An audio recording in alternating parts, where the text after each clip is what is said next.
ये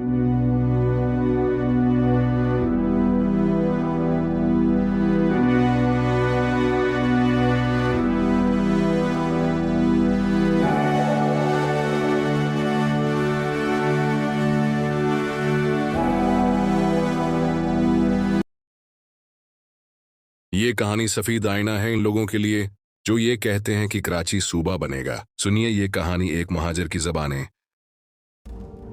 हम हिंदुस्तान में गुर्बत और खौफ की जिंदगी गुजारते थे। पाकिस्तान बना तो यहाँ पर आए। जब हम यहाँ पहुंचे तो हमारे तन पर कपड़े, पैरों में चप्पल और पेट में रोटी नहीं थी। यहाँ संत के लोगों ने ये सब कुछ फौरन हमें दिया। हमें संत के लोगों ने पनाह दी, रहने को घर दिए, तिन के कपड़े दिए, मकान दिए, रोटी दी। जो पढ़े लिखे महाजरीन थे इनको बहुत सारी नौकरियां भी मिली। यहाँ के लोगों ने हमें अपने सीने से लगाया, अपने बंद पड़े हुए इजाफी घर कारोबार हमारे हवाले की। इस तरह कुर्बानी की आला मिसाल कायम की। लेकिन हमने जिस थाली में खाया उसी में छीद किया। खुद अपने आप ही से पूछिए, यहाँ के लोग अहल बीत की शान और मोहब्बत में भी बहुत ही आगे थे। मेहमान नवाज और बहुत सादा दिल लोग थे। हमने उस बात का भी फायदा उठाया और ज्यादातर जाली सैयद बन गए। फिर तो जैसे हमारी पांचों अंगलियां घी में और सर कढ़ाई में था। हमें सिर्फ उर्दू और अपनी अपनी मादरी जबान बोलना आती थी। मगर यहाँ के लोगों ने हमें संधी जबान सीखने पर कभी भी मजबूर नहीं किया, बल्कि सारे संधी उर्दू जबान बोलना सीख गए।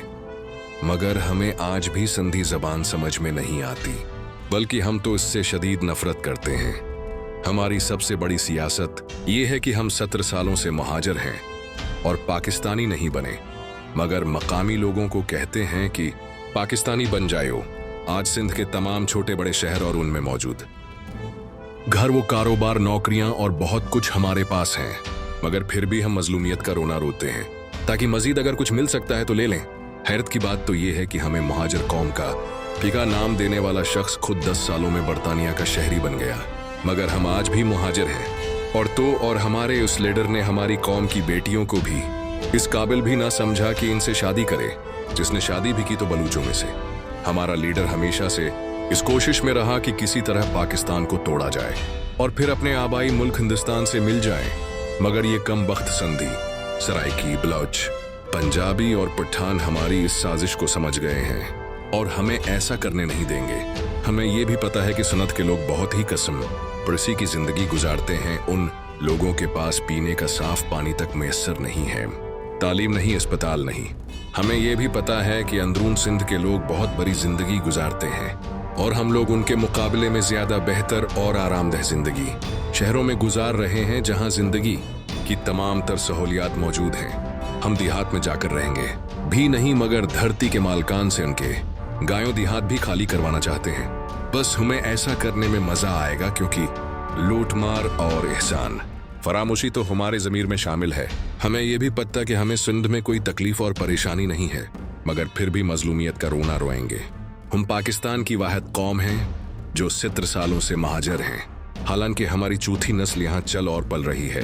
हम पाकिस्तान की वाहिद कौम हैं जिन्होंने कौमियत की बुनियाद पर किसी सियासी जमायत की बुनियाद रखी और महाजर कौमी मूवमेंट बनाई। और ये भी सुन लें कि हमने लिसानियत की आखिरी हद को छूते हुए महाजर कौमी मूवमेंट के तमाम नुमाइंदे कामयाब करवाए और उनको असेंबलियों में भेजा और लिसानियत का इल्जाम इन संधियों पर लगाया, जिन्होंने आज तक एक भी कौम परस्त सियासी नुमाइंदा किसी भी असेंबली में नहीं भेजा। हम लोग बहुत ही अमन पसंद कौम हैं, इसीलिए हमारे झगड़े हमेशा संधी, बलूची, पंजाबी और पठान से चलते रहते हैं। हमारी कौम से सदर वजीर आज़म और आर्मी चीफ तक बने सूबाई व विफाकी वज़रा बने। मगर हम फिर भी कहते हैं पाकिस्तान ने हमें कुछ नहीं दिया। हमारी ये देरीना ख्वाहिश है कि पाकिस्तान में मौजूद तमाम कौमियतें अपनी अपनी ज़बान को छोड़कर सिर्फ और सिर्फ उर्दू ज़बान का इस्तेमाल करें। हालांकि हमें ये भी पता है कि ये सब लोग पहले से ही उर्दू ज़बान बोलते और समझते हैं, जबकि हमें उनकी कोई भी ज़बान न बोलना आती है और ना ही समझ आती है। मगर फिर भी ये सब लोग कौम परस्त और तासबी हैं। अगर कहीं 10 संधी, बलूची, पंजाबी, सराइकी या पठान खड़े होंगे तो वो सब उस एक उर्दू भाई की वजह से और इससे यकजाती के लिए उर्दू ज़बान बोलना शुरू कर देंगे। मगर अफसोस हमें आज तक संधी या कोई और ज़बान बोलना नहीं आई। हम अपने लीडर के पीछे चलते हुए सिंध धरती जिसने हमें और हमारे आबाओ अजदाद को पनाह दी, हमें इज्जत दी, हमें रहने के लिए मकान दे, ये जमीन दी। लेकिन हमने हमेशा संधियों से बगज रखा, इस धरती से गुदारी की, उसमें अलग सूबा बनाने की बात करते रहीं, जबकि हमें यह भी पता है कि ऐसा मुमकिन नहीं है। मगर हमारी फितरत में जो तासुब और बगज भरा हुआ है, उसको कहीं तो जाहिर करना है ना। हमें तो ये भी पता है कि उर्दू हरगुज हमारी जबान नहीं थी, बल्कि हमारे बड़े तो हिंदुस्तान में अपनी अपनी मादरी जबान बोलते थे।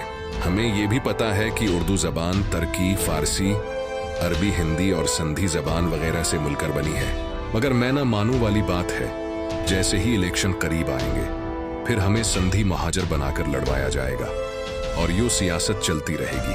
किताब ही जिस दर का खाता है उसी का हो जाता है। धरती सिंध माँ के साथ मुखलिस बनो और ये फतवे, ये बगज, ये मुनाफिकत छोड़ दो। मिलजुल कर एक दूसरे से कुंधे से कुंधा मिलाकर चलो छोड़ दो ये कौम प्रस्ती। उसने तुम्हें अज तक दिया ही किया है। जिस थाली में खाते हैं उसमें छीद नहीं करते। सिंध में रहते हो, सिंध में खाते, अपनी सिंध माँ के साथ मुखलिस रहो। और सिंध धरती का दिल कराची था है और हमेशा रहेगा, और कराची हमेशा सिंध था और सिंध ही रहेगा।